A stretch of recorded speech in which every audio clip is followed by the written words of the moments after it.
இன்றைக்கி afternoon lunch பாக்ஸுக்கு chicken biryani தான் செய்ய போகிறேன். காலையிலே சிக்கனை வாங்கிட்டு வந்து நல்லா வாஷ் பண்ணி வச்சதுக்கப்புறமா தேவையான வெங்காயம், தக்காளி எல்லாமே கட் பண்ணிவிட்டு பிரியாணிக்கு தேவையான அரிசியும் ஊற வச்சிட்டேன்.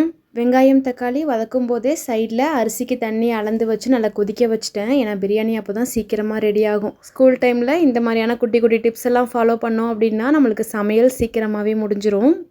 பிரியாணியை தம்மில் போட வச்சுட்டு சைடில் காலையில் ஸ்நாக்ஸுக்கு வெள்ளை கொண்ட கடலை ஊற வச்சுருந்தேன். அதையும் பாயில் பண்ணி எடுத்து வச்சிட்டேன்.